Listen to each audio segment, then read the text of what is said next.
नमस्कार दोस्तों। आज के टाइम पे अगर आप इंडस्ट्री पे हाई पेइंग और डिमांडिंग जॉब रोल ढूंढ रहे हैं तो वो है सिर्फ और सिर्फ एमएलओप्स इंजीनियर का। एआई मॉडल्स तो सब जगह बन रहे हैं, कंपनियां बना रही हैं, लेकिन उन्हें प्रोडक्शन तक ले जाना हो, उनकी मॉनिटरिंग करनी हो और उनकी स्केलिंग करनी हो, ये सिर्फ और सिर्फ एक एमएलओप्स इंजीनियर को ही अच्छे से पता है। और यही एक रीजन है कि एमएलओप्स इंजीनियर की डिमांड अगले 5 सालों में बहुत बढ़ने वाली है। फर्क नहीं पड़ता कि आप मशीन लर्निंग इंजीनियर की तरह काम कर रहे हैं, डेटा साइंटिस्ट हैं, डेवऑप्स इंजीनियर हैं या इवन फ्रेशर्स हैं। अगर आपको एमएलओप्स इंजीनियर बन करके अपने करियर में ग्रोथ करना है तो आज का वीडियो आपके लिए बहुत इंपॉर्टेंट है। मैं बताने वाला हूं वो इंपॉर्टेंट टूल स्टैक जो एमएलओप्स इंजीनियर के लिए बहुत ही मस्ट है। तो चलिए शुरू करते हैं। मशीन लर्निंग लाइफ साइकिल में सबसे पहला और सबसे क्रिटिकल स्टेप होता है डेटा वर्जनिंग का। प्रोडक्शन मॉडल्स के सबसे बड़ा दर्द क्या होता है? जब ट्रेनिंग डेटा और प्रोडक्शन डेटा सिंक पे नहीं होते हैं। इसके लिए आप डीवीसी जैसे टूल्स यूज कर सकते हो, लेक एफएस यूज कर सकते हो। ये आपके डेटा को गिट स्टाइल वर्जन कंट्रोल पे रखने और रिप्रोड्यूसिबल एक्सपेरिमेंट्स बनाने में हेल्प करते हैं। इसके लिए आप अपने एक सैंपल डेटा सेट को डीवीसी से ट्रैक करो, एक कमिट बनाओ और फिर उसी डेटा वर्जन से एक मॉडल ट्रेन करके रिप्रोड्यूसिबिलिटी टेस्ट करो। अब बढ़ते हैं दूसरे टूल की तरफ, फीचर सेट वर्जनिंग या फीचर स्टोर्स। मशीन लर्निंग में डेटा प्री प्रोसेसिंग के बाद आता है फीचर इंजीनियरिंग, जहां पे आप फाइनल फीचर सेट बनाए हो मॉडल ट्रेनिंग के लिए। इसीलिए एमएलओप्स में अगला स्टेज है फीचर्स को स्टेबल और कंसिस्टेंट रखना। इसके लिए फीचर्स स्टोर लाइक फीस्ट बहुत इंपॉर्टेंट है। फीचर स्टोर से आप ट्रेनिंग और सर्विंग दोनों में सेम फीचर रीयूज कर सकते हो, लेटेंसी और कंसिस्टेंसी कंट्रोल होती है और डेटा लीकेज रिस्क बहुत कम होता है। इसके लिए आप एक छोटा फीचर पाइपलाइन बनाओ जिसमें फीचर्स को फीस्ट में इंजेस्ट करो और ऑनलाइन एंड ऑफलाइन एक्सेस करके टेस्ट करो। अब बढ़ते हैं तीसरे टूल की तरफ। तो गैस, फीचर इंजीनियरिंग के बाद आता है मॉडल ट्रेनिंग, जिसपे आप डिफरेंट मॉडल्स बनाकर एक्सपेरिमेंट्स करते हो, मॉडल की परफॉर्मेंस चेक करते हो। इसीलिए एमएलओप्स में अगला स्टेप होगा मॉडल एक्सपेरिमेंटेशन और ट्रैकिंग का। मॉडल एक्सपेरिमेंटेशन में एक रोबस्ट ट्रैकिंग सिस्टम होना चाहिए। इसके लिए एमएल फ्लो हो गया, वेट्स एंड बायसेस हो गया या नेपच्यून एआई का टूल स्टैक हो गया। ये टॉप चॉइसेस हैं। ये टूल्स आपके रन्स हो गए, हाइपर पैरामीटर्स हो गए, मैट्रिक्स हो गई और आर्टिफैक्ट्स को ट्रैक करते हैं ताकि आप क्लियरली कंपेयर कर सको कि कौन सा एक्सपेरिमेंट हमारे लिए बेस्ट है। इसके लिए आप अपने नेक्स्ट ट्रेनिंग स्क्रिप्ट में ML flow, weights and biases integrate करो और 5-6 रन कंपेयर करके देखो, जिससे आपको थोड़ा हैंड्स ऑन मिलेगा। अब बढ़ते हैं चौथे टूल की तरफ। तो मॉडल बनने के बाद उसको स्टोर करना होता है प्रॉपर वर्जनिंग के साथ। इसीलिए एमएलओप्स में अगला स्टेप होता है मॉडल रजिस्ट्री और वर्जनिंग का। जब आपका बेस्ट एक्सपेरिमेंट सेलेक्ट हो जाए तो मॉडल को रजिस्टर करना और वर्जन कंट्रोल करना बहुत जरूरी होता है। इसके लिए आप एमएल फ्लो मॉडल रजिस्ट्री हो गया, सेज मेकर मॉडल रजिस्ट्री हो गया या जेन एमएल का मॉडल रजिस्ट्री मॉड्यूल काम में ले सकते हैं, जिसमें से अप्रूवल वर्कफ्लो हो गया, stage transitions like staging to production तक ले जाना हो और मेटा डेटा को मैनेजमेंट हो गया।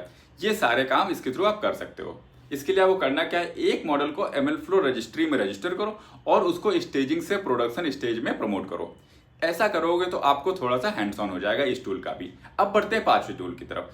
मॉडल वर्जन होने के बाद स्टार्ट होता है प्रोडक्शन डिप्लॉयमेंट का काम, जहां पे पाइपलाइन बनानी होती है डिफरेंट स्टेप्स को कनेक्ट करने के लिए। इसीलिए एमएलओप्स में अगला स्टेप होता है पाइपलाइन ऑर्केस्ट्रेट करने का। End to end ML process को ऑर्केस्ट्रेट करने के लिए वर्कफ्लो इंजन चाहिए।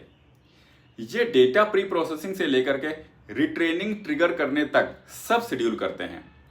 इसमें पॉपुलर टूल्स हो गए अपाचे एयरफ्लो, परफेक्ट, डैगस्टर और क्यूबफ्लो पाइपलाइन। इनमें से Airflow everyday ETL ML pipelines के लिए वाइडली यूज होता है और Kubeflow pipelines ML centric orchestration provide करता है। इसके लिए एक सिंपल सा डैग फ्लो बनाओ जिसमें डेटा फेच हो, फीचर कंप्यूट स्टेप हो, मॉडल ट्रेनिंग स्टेप हो और मॉडल रजिस्ट्रेशन स्टेप्स हो। इन सबको कंबाइन करके फाइनल पाइपलाइन एग्जीक्यूट करके देखो। डिप्लॉयमेंट स्टेज में मॉडल सर्विंग और स्केलेबल इंफ्रा आता है। सर्विंग के लिए डिफरेंट ऑप्शंस है, जिसमें से हो गया सेल्टन कोर, केएफ सर्विंग जिसको केसर भी बोलते हैं, टॉर्च सर्व आ गया और manage services like says maker and points हो गया एडब्ल्यूएस से, वर्टेक्स एआई एंड पॉइंट्स हो गया गूगल से। यहाँ पे आप अपने मॉडल को कंटेनराइज कर सकते हो और कुबरनेटीज यूज कर सकते हो स्केलिंग के लिए। सेल्टन या केसर्व एमएल फर्स्ट सर्विंग फीचर्स देते हैं लाइक कैंडी डिप्लॉयमेंट हो गया, एबी डिप्लॉयमेंट हो गया और रिक्वेस्ट राउटिंग हो गया। इसके लिए आप एक डॉकर इमेज बनाओ अपने मॉडल की और इसको डिप्लॉय करो कुबरनेटीज में, जिसके लिए आप सेल्टन और के सर्व का यूज करके सर्विंग टेस्ट कर सकते हो। अब जब मॉडल सर्व करना स्टार्ट करते हैं तब उसमें की परफॉर्मेंस चेक कर और मॉनिटर करना होता है रियल टाइम पे। लेकिन रियल टाइम में ग्राउंड ट्रूथ वैल्यूज अवेलेबल नहीं होती हैं, इसीलिए ड्रिफ्ट डिटेक्शन करते हैं। ताकि ड्रिफ्ट होने पर हमें मॉडल की परफॉर्मेंस का आइडिया लग जाए। तो अब MLOps में अगला इंपॉर्टेंट स्टेप होता है ड्रिफ्ट डिटेक्शन और मॉडल मॉनिटरिंग का। सो डिप्लॉयमेंट के बाद कॉन्टिन्यूअस ऑब्जर्वेबिलिटी सबसे क्रिटिकल है, जहां पर model drift, data drift, performance regression detect करना होता है। इसके लिए लीडिंग टूल्स हैं जैसे Arize, Evidently, WhyLabs, Fiddler और ओपन सोर्स ऑप्शन जैसे NanyML, Alibi डिटेक्ट मेरा प्रेफर्ड चॉइस है। ये tools real time metrics record करके रूट कॉज एनालिसिस और अलर्टिंग प्रोवाइड करते हैं। प्रैक्टिकल एक्शंस आप क्या ले सकते हो? एक स्मॉल मॉनिटर सेटअप करो जिसमें इन्फ्रेंस लॉग फीड करके ड्रिफ्ट रिपोर्ट जनरेट करो। Evidently is great for open source startup. अब सबसे इंपॉर्टेंट स्टेप होता है अगर ड्रिफ्ट आई है तो मॉडल को ऑटो ट्रेन करना। इसीलिए MLOps में अगला स्टेप है कॉन्टिन्यूअस ट्रेनिंग और पाइपलाइन मैनेजमेंट का। जब ड्रिफ्ट डिटेक्ट हो तो रिट्रेनिंग पाइपलाइन ऑटोमेटिकली चलनी चाहिए। ये कॉन्टिन्यूअस ट्रेनिंग मतलब कि CT MLOps का हार्ट है। यहाँ orchestration plus data checks plus gated promotion important होते हैं।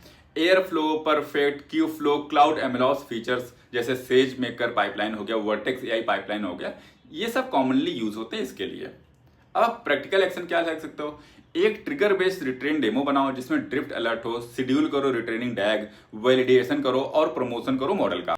अब जब मॉडल का आउटपुट कंज्यूम होने लगे तब आएगी बात कि मॉडल के आउटपुट पे बिलीव कैसे करें, जहां आता है एक्सप्लेनेबिलिटी का कॉन्सेप्ट। इसीलिए MLOps में अगला स्टेप होता है मॉडल ऑब्जर्वेबिलिटी और एक्सप्लेनेबिलिटी का, इसके साथ साथ गवर्नेंस चेक करने का। सो इंटरप्राइज ग्रेड MLOps में एक्सप्लेनेबिलिटी, साइप और लाइम इंटीग्रेशन जहां पे आता है, ऑडिट ट्रेल्स, लीनियज और मॉडल गवर्नेंस बहुत जरूरी होता है। तो इसके टूल्स और प्लेटफॉर्म लीनियज इंटीग्रेट करते हैं जैसे कि MLflow लीनियज हो गया, lake FX plus airflow lineage हो गया और थर्ड पार्टी एक्सप्लेनेबल सर्विसेज होती हैं। इसके लिए आप एक SAP एक्सप्लेनेशन इंटीग्रेट करो और मॉडल डिसीजंस का डैशबोर्ड दिखाओ जिसमें बेसिक गवर्नेंस हो। सो दोस्तों, अगर आप in life cycle wise tools को सिस्टमेटिकली सीखते हो, पहले डेटा वर्जनिंग और फीचर स्टोर, फिर एक्सपेरिमेंट ट्रैकिंग और model registry, followed by robust pipeline orchestration, then CI/CD, deployment monitoring और continuous training। तो कोई भी ML engineer, data science, DevOps या फ्रेशर 3 से 6 महीने में MLOps रेडी हो सकता है। ये बात प्रैक्टिकल है। छोटे प्रोजेक्ट्स बनाओ, हर स्टेज का एक डेमो रिपोजिटरी मेंटेन करो और अपने गिटहब में end to end pipeline showcase करो। ये 3 से 6 महीने का पाथ फॉलो करके आप इजिली MLOps का करियर स्टार्ट कर सकते हो। स्टार्टिंग में आप एक्सपर्टीज पे फोकस मत करो, ग्रेजुअली आपको एक्सपर्टीज आएगी। आप पहले मशीन लर्निंग लाइफ साइकिल समझो, फिर उसको रिलेट करके MLOps के टूल स्टैक समझो और हर एक लाइफ साइकिल स्टेप में वो टूल्स को इंटीग्रेट करके प्रैक्टिस स्टार्ट कर दो। और हाँ, अगर आपको किसी स्टेप्स में कोई डाउट आता है तो आप कमेंट करके पूछ सकते हो। हालांकि हर स्टेप्स के लिए मैंने अलग प्रैक्टिकल वीडियो बना दिया है, उसको भी आप रेफर कर सकते हो। तो अगर वीडियो पसंद आया हो तो आप लाइक, सब्सक्राइब करना बिल्कुल मत भूलो। Thank you.